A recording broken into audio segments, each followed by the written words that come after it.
नमस्कार, मैं हूं एपी लकी और आप देख रहे हैं कैपिटल न्यूज। कैपिटल न्यूज मतलब त्रिस्तरीय पंचायत निर्वाचन 2022 का पलामू का पंचायत का महा कवरेज। और आप अगर एपी लकी के साथ है तो लाजिमी है कि आपको कुछ ना कुछ खास नया मिलेगा, क्योंकि चैनपुर का वो इलाका जहां 2 बार से किसी ने जिला परिषद पद के पर काबिज है, उन्हें इस बार अगर उनकी सत्ता को हिलाना है तो कोई और नहीं है बल्कि एक सरकारी कर्मचारी वो निकल पड़े हैं सामने। आप देख सकते हैं कितनी संख्या है। और एक नाच जिसको घोड़नाच बोलते हैं, ये पारंपरिक घोड़नाच है।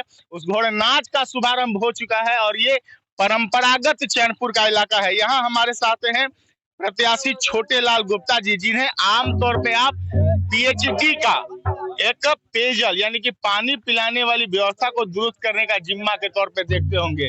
छोटे लाल जी, अब पानी पिलाते पिलाते राजनीतिक वाले को पानी पिलाने चल दिए, ऐसा कैसे मन में आ गया?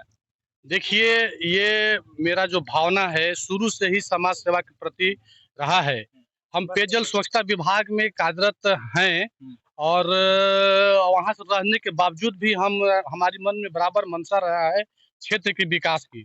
तो क्षेत्र के विकास हम देख रहे थे 10-15 वर्षों से ये अधर में लटका हुआ था और सारे लोग हमारे क्षेत्र के लोगों ने हमें मोटिवेट किया कि आप जैसे लोग अगर क्षेत्र में नहीं आइएगा तो क्षेत्र का बदलाव, क्षेत्र का विकास नहीं हो पाएगा। तो हम बहुत सोच समझ के 1 सप्ताह के अंतर्मंथन के बाद हम ये निर्णय लिए कि सचमुच अगर ये लोग कह रहे हैं कि हमारे आने से क्षेत्र का विकास होगा, तो हम इस क्षेत्र में आ गए हैं और ये जनता का पूरा समर्थन हमें प्राप्त मिल रहा है और हम जनता के समर्थन के साथ हैं।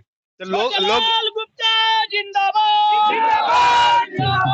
ये नारेबाजी भी जायज है, क्योंकि कार्यकर्ताओं के जोश को आप नहीं रोक सकते हैं। उन्हें समझ है या नहीं, बात की बात है, लेकिन कहीं ना कहीं छोटे लाल जी, अब चलते चलते बात करते हैं आराम से, कि कहीं ना कहीं गौर करने वाली बात ये भी तो लोग कहेंगे कि इतना कमा लिए क्या छोटे लाल जी की चुनाव लड़ने निकल गए।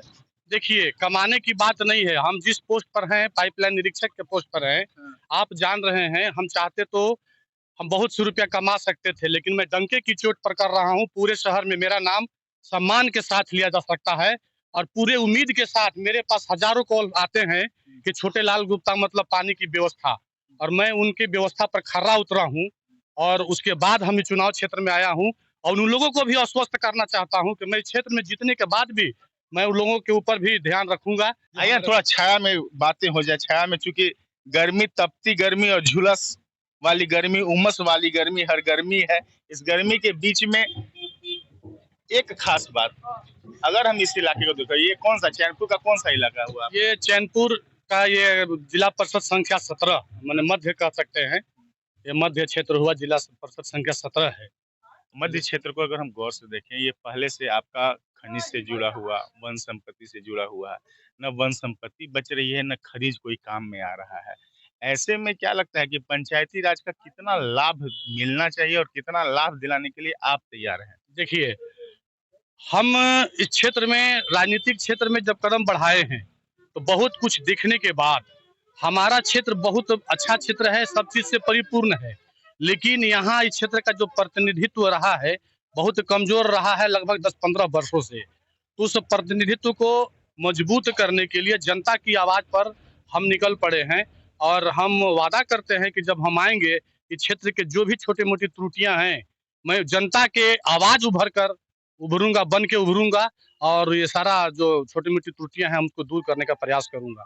आप सरकारी कर्मचारी हैं, लाजिमी है कि इस बात को तो आप बखूबी समझते होंगे कि जनप्रतिनिधि होना और सरकार के जो प्रशासनिक व्यवस्था है, इसके बीच में सामंजस्य बैठाना आसान नहीं होता है।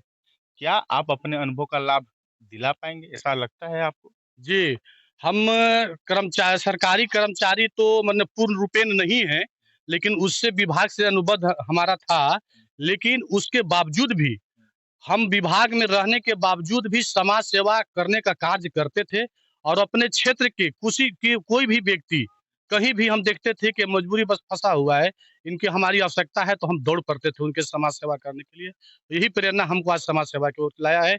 और रही बात ये दोनों में सामंजस्य बैठाना, ये मेरा शुरू से ही मेरा प्रयास रहा है कि हम सामाजिक तौर पर और ये विभागीय तौर पर दोनों पर हम खरा उतरते आए हैं और खरा उतरेंगे भी। बड़े दिनों के कष्ट के बाद रोड दिख रहा है बनते हुए। क्या लगता है कि इससे कौन से ऐसे काम होंगे जो इन आधे दर्जन से अधिक पंचायतों का जो क्षेत्र है आपका, इनको लाभ हो जाएगा? जी, ये जो रोड निर्माण हो रहा है, ये सीधे डाल्टनगंज से अंबिकापुर रंका जोड़ता है रोड। ये तो जाएगा, लेकिन ऐसे कई बड़ी महत्वाकांक्षी आपको लगता है कि एक काम करेंगे जिसका लाभ पूरे हमारे क्षेत्र को मिलेगा? बहुत सा ऐसा वर्क है। अभी हम देख रहे हैं हमारे यहाँ जो क्षेत्र में जो लोग भयवश रहते हैं, एक सरकार से हम पिकेट की माँग करेंगे। बहुत जल्द हम ये पुलिस पिकेट की माँग करेंगे, जो कि ये रोड बनने की बाद जब रोड बन जाएगा, स्वतः सब बन जाएगा, तो ये रोड चालू हो जाएगा। चालू होने के बावजूद भी रंका वाले क्षेत्र के करसो, बोरी, मतौली वाले लोगों को मन में भय रहेगा कि रोड तो बन गया है, लेकिन ये उग्रवाद प्रभावित के साथ-साथ असामाजिक तत्व लोग इस पर प्रभावी रहते हैं। उन लोगों से ये सुरक्षा प्रदान करने के लिए हम प्रशासन से एक पिकेट का निर्माण के लिए मांग करेंगे, सलतुआ और थामवा के बीच में, जो कि रंका, बोरी, मतौली, करसों के लोग सुरक्षित रहेंगे और पूरे निर्भय होकर के यात्रा करेंगे। और एक रोड है यहाँ पे सलतुआ से आपका रबदा, जो 6 किलोमीटर वंचित है। माने ये समझें कि इस इलाके से आप पूरी तरह से वाकिफ। जी, हम वाकिफ़ हैं और समस्या मेरे मन में उबल रहा है। हम चुनाव जीतने के बाद सारी समस्या को सुलझाने का प्रयास करेंगे। आप कह के लोग हर बार वादे करते हैं और वादे तो टूट जाते हैं, छोटेलाल नहीं, जी। ये हम वादा नहीं तो कर क्या जनता किस बिना पे वोट वोट दे, किस भरोसे पे वोट दे? जी, छोटेलाल जी रहेंगे या फिर अपना फिर वही कमाने में लग जी, जाएंगे? ये वादा हम नहीं कर रहे हैं, लोगों को विश्वास दिला रहे हैं और ये हमारे क्षेत्र के लोगों को भरोसा है मेरे ऊपर।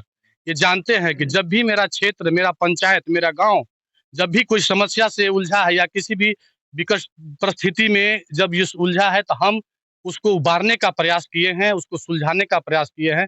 ऐसे सैकड़ों उदाहरण है हमारे पंचायत में। अपनी बातें, अपनी राग, लेकिन सबसे इत्तर। हम आप तक प्रत्याशी की बातें और उनसे आपके सवाल इसलिए पूछते हैं क्योंकि आप समझ सके कि वाकई में क्या उन बातों का समझ है कि जिस क्षेत्र का ये प्रतिनिधित्व करना चाहते हैं, विकल्प बनना चाहते हैं, क्या उस क्षेत्र का विकास की रूपरेखा खींच पाएंगे उस तरीके से जिसकी कहीं ना कहीं आपकी ओर से डिमांड रहती है। ऐसे में दो तीन बातें हमें गौर करने वाली है कि छोटेलाल जी ने कहा कि यहाँ पर सुरक्षा का ज़रूर एक बहुत ही बड़ा पहलू है, क्योंकि वाक़ई में इस सड़क से अगर हमें भी मुख्यालय से रात में अगर गुज़रना हो तो हम डरते हैं, क्योंकि यहाँ लूट-पाट का डर बना रहता है। पहले तो उग्रवाद प्रभावित क्षेत्र रहा है, लेकिन अगर कद कम हुआ है, तो आपराधिक गतिविधियाँ बढ़ी है। ऐसे में अगर इन छोटे पहलुओं को जो बड़े ज़रूरत की बातें हैं, अगर उन्हें ये ऐसे प्रत्याशी समझते हैं, तो इन प्रत्याशियों को और आपका रुझान कैसा होगा, ये तो आप तय करेंगे। तब जब आप मतदान करने जाएंगे अपने तय दिन तय तिथि को जो निर्धारित है उस दिन मतदान करने अपने मतदान केंद्र पर अवश्य जाएं और जाएंगे तभी आप अपनी गांव की सरकार बना पाएंगे। सहयोगी राजू सोनी के साथ एपी लकी, कैपिटल न्यूज, सलतुआ।